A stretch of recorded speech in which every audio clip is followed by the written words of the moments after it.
യേശുക്രിസ്തുവിന്റെ നിസ്തുല്യമായ നാമത്തിൽ ലോകത്തിന് 5 വൻകരകളിൽ നിന്ന് കേൾക്കുന്ന സകല പ്രിയപ്പെട്ടവർക്കും പുതുവത്സരത്തിലേക്ക് പ്രവേശിക്കുന്ന എല്ലാ പ്രാർത്ഥനാ സഹകാരികൾക്കും യേശുക്രിസ്തുവിന്റെ നാമത്തിൽ ഹൃദയം നിറഞ്ഞ സ്നേഹവന്ദനങ്ങൾ. കഴിഞ്ഞ 12 മാസങ്ങൾ കണ്ണിന്റെ കൃഷ്ണമണി പോലെ നമ്മെ പരിപാലിച്ച് എത്രയോ ആപത്തുകൾ, അനർത്ഥങ്ങൾ, രോഗങ്ങൾ, ദുഃഖങ്ങൾ, കഷ്ടങ്ങൾ, സങ്കടങ്ങൾ, നിരാശകൾ, നിന്ദകൾ, അപമാനങ്ങൾ, അപവാദങ്ങൾ നമുക്ക് കടന്നുപോയി. നമ്മൾ അതിലൂടെ കടന്നുപോയി. സഹിക്കേണ്ടി വന്നവരുണ്ട്. നാളെ എന്താകും, നാളെ പ്രഭാതം എന്താകും എന്നോർത്ത് ഹൃദയം നൊന്തവരുണ്ട്. ബന്ധങ്ങൾ വിട്ടുപോയവർ, ചേർത്ത് പിടിച്ചിട്ട് അകന്നുപോയവർ, വാക്ക് പറഞ്ഞിട്ട് മാറിപ്പോയവർ, എത്രയെത്ര സംഭവങ്ങളിലൂടെയാണ് 12 മാസങ്ങൾ കടന്നുപോയത്. പക്ഷേ 2025 എന്ന പുതുവർഷത്തിലേക്ക് പ്രവേശിക്കുമ്പോഴും ക്രിസ്തുവുമായിട്ടുള്ള നമ്മുടെ ആ നല്ല ബന്ധം, ഹൃദയബന്ധം, ആ കർത്താവ് നമ്മിൽ നൽകിയിരിക്കുന്ന ആ വലിയ രക്ഷയുടെ സന്തോഷം, അത് നഷ്ടപ്പെട്ടു പോകാതെ കാത്തില്ലേ, പരിപാലിച്ചില്ലേ, നടത്തിയില്ലേ തമ്പുരാൻ.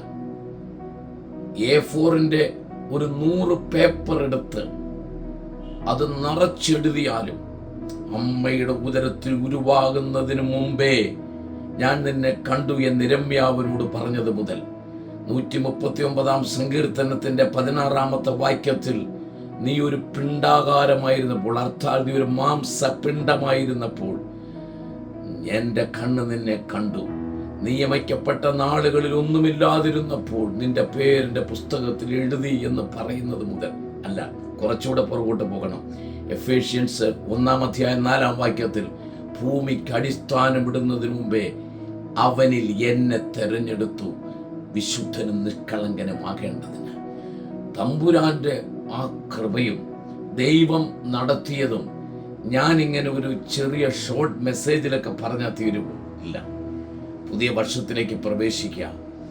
ഒരു കൊച്ചു മെസ്സേജിന്റെ ചില സെന്റൻസുകൾ പറഞ്ഞ് ഒന്ന് നിങ്ങളെ ബലപ്പെടുത്താൻ, ഒന്ന് എൻകറേജ് ചെയ്യുവാൻ കർത്താവ് എന്നെ ഉപയോഗിക്കാൻ ഞാനും പ്രാർത്ഥിച്ചുകൊണ്ടിരിക്കുകയായിരുന്നു.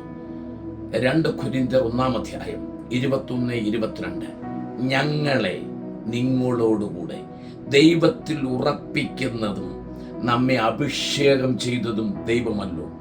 അവൻ ആത്മാവിൽ നമ്മെ മുദ്രയിട്ടും പരിശുദ്ധാത്മാവെന്ന അച്ചാരം നമ്മുടെ ഹൃദയങ്ങളിൽ തന്നുമിരിക്കുന്നു. ഒരു പുതിയ വർഷത്തിലേക്ക് പ്രവേശിക്കുമ്പോൾ എന്നെ കേൾക്കുന്ന സകല പേരോട് ഞാൻ പറയുന്നു, ഒരുപക്ഷെ കഴിഞ്ഞ നാളുകളിൽ പരിശുദ്ധാത്മാവിന്റെ അഭിഷേകത്തിൽ നിറഞ്ഞ് ആരാധിച്ച് മുൻപോട്ട് പോയ നിങ്ങളും ഞാനും ഒരു ഫ്രൂട്ട് സെന്റേർഡ് ലൈഫ് എന്ന് പറഞ്ഞാൽ ആത്മാവിന്റെ ഫലം പുറപ്പെടുവിക്കുന്ന സ്നേഹം, സന്തോഷം, ദീർഘക്ഷമ, പരോപകാരം, അങ്ങനെ തുടങ്ങി ഇന്ദ്രിയ ജയം വരെയുള്ള 9 ഫലങ്ങൾ ഗലാത്യ ലേഖനം 5-19 മുതൽ 22 വരെ വായിക്കുന്ന സ്ഥലങ്ങളിൽ അത് കാണാം നമുക്ക്. ആ 9 ഫലങ്ങൾ പുറപ്പെടുവിക്കുന്ന ഒരു നല്ല ക്രിസ്തീയ ജീവിതം, ഒരു വിശുദ്ധ ക്രിസ്തീയ ജീവിതം നയിച്ചവരാകാം. അങ്ങനെ ആയിരിക്കട്ടെ എന്ന പ്രത്യാശയോടുകൂടി അടുത്തിലേക്ക് കടക്കാം. എന്നാൽ ഈ പുതുവർഷത്തിലേക്ക് നമ്മൾ പ്രവേശിക്കുമ്പോൾ എനിക്ക് നിങ്ങളോട് പറയാനുള്ളത് ഒരു gift centred holy spirit life, ആത്മാവിന്റെ കൃപാവരങ്ങൾ പുറപ്പെടുവിക്കുന്ന, നമ്മിൽ വ്യാപരിക്കുന്ന പരിശുദ്ധാത്മാവിന്റെ ശക്തിയാൽ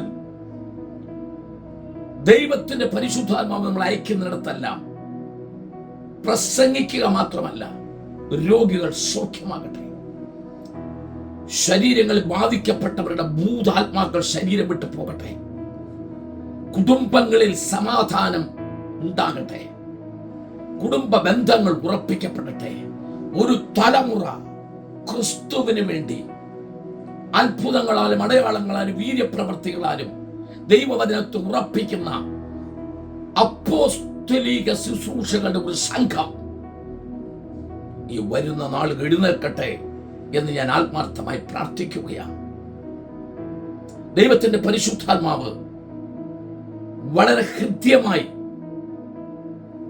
ഒരു പുതിയ തലമുറയോട് സംസാരിക്കുന്നു. തെരുവുകൾ പരിശുദ്ധാത്മാവിന്റെ അഗ്നിഗോളങ്ങളായി മാറുന്ന, കർത്താവിന്റെ അഭിഷേകം ചുമക്കുന്ന തീക്കടലുകളായി ദൈവത്തിന്റെ ദാസന്മാർ, കർത്താവിന്റെ വിശ്വസ്ത സേവകർ, വിശുദ്ധിയും വിശ്വസ്തതയും ആഴമായ വിശ്വാസവും അകത്തളങ്ങളിൽ ചുമക്കുന്നവരുടെ ഉള്ളിൽ വ്യാപരിക്കുന്ന അഭിഷേകം അത് പ്രകടനങ്ങളായി മാറുവാൻ, കുറച്ചുകൂടെ വാക്യത്തെ ഉത്ബോധിപ്പിച്ച് പറഞ്ഞാൽ, ശാപ്രവചനം 8-ാം അധ്യായത്തിന്റെ 18-ാമത്തെ വാക്യം, ഞാനും യഹോവ എനിക്ക് തന്ന എന്റെ മക്കളും ദൈവം അധിവസിക്കുന്ന ഇസ്രായേലിൽ അത്ഭുതങ്ങളും അടയാളങ്ങളുമായിരിക്കാൻ, ദ ന്യൂ ജനറേഷൻ അല്ലെങ്കിൽ യുവർ ജനറേഷൻ, നിങ്ങളുടെ തലമുറ, പുതിയ തലമുറ ഒരു അടയാളമായി മാറട്ടെ. ക്രിസ്തുവിന്റെ നാമത്തിൽ അവരത്ഭുതങ്ങളായി മാറട്ടെ. ഒരു അത്ഭുതം കാണട്ടെ എന്നല്ല, വി ഓൾ പുതിയ വർഷത്തിലേക്ക് പ്രവേശിക്കുമ്പോൾ നിങ്ങൾ കാലി ചവിട്ടുന്നിടത്ത്, നിങ്ങളുടെ ഭവനത്തില്, നിങ്ങളുടെ സഭയ്ക്കകത്ത്, നിങ്ങൾ പോകുന്നിടത്ത്, നിങ്ങൾ പ്രാർത്ഥിക്കുന്നിടത്ത്, you will be a wonder. നിങ്ങളൊരു അത്ഭുതമായിരിക്കും. നിങ്ങൾ ഈ സമൂഹത്തിന് ക്രിസ്തുവിന്റെ ഒരു അടയാളമായിരിക്കണം. ഒരനുഗ്രഹം കൊണ്ട്, ഒരു കാറ് കൊണ്ട്, ഒരു വീട് കൊണ്ട്, ഒരു ഡിഗ്രി കൊണ്ട്, ഒരു യൂണിവേഴ്സിറ്റി പഠനം കൊണ്ട്, ഒരു വൈദേശിക യാത്ര കൊണ്ട്, ഒരു സ്നേഹബന്ധം കൊണ്ട് അവസാനിപ്പിക്കുന്ന, അതിനകത്ത് ഒതുങ്ങുന്ന ആത്മീയ ജീവിതവും അത്ഭുതവുമല്ല. അതിനപ്പുറം സമൂഹമറിയുന്ന, ദേശമറിയുന്ന, യേശുവിനെ ഒരിക്കലും അറിയാത്തവർ അറിയുന്ന അവിശ്വാസികൾക്ക് അടയാളമായ പ്രവചനങ്ങളും അത്ഭുതങ്ങളും ഒരു പുതിയ തലമുറയിൽ നിന്ന് പുറത്തു വരട്ടെ. അത് എന്നിൽ നിന്ന് പുറത്തു വരട്ടെ. അത് കേൾക്കുന്ന സകലിൽ നിന്ന് പുറത്തു വരട്ടെ എന്ന് പ്രാർത്ഥിച്ചുകൊണ്ട്, സകലവിധ നന്മകളാൽ ദൈവം നിങ്ങളെ നിറയ്ക്കട്ടെ എന്ന പുതുവത്സര ആശംസയോടെ 2025 കാലെടുത്തു വെക്കുന്നവരെ സർവശക്തനായ ദൈവം തൻ്റെ കരങ്ങളിൽ മൂർച്ചയുള്ള അമ്പുകളായി, മിനുക്കിയ അമ്പുകളായി, ദൈവത്തിന് ഇൻസ്ട്രുമെന്റുകളായി, ഉപകരണങ്ങളായി ഉപയോഗിക്കട്ടെ എന്ന പ്രാർത്ഥനയോടെ എല്ലാ ആശംസകളും നേരുന്നു. 2025 നിങ്ങൾക്ക് ഒരു ബ്ലെസ്സിംഗ് ആയിരിക്കട്ടെ. God bless you. God bless you. God bless you.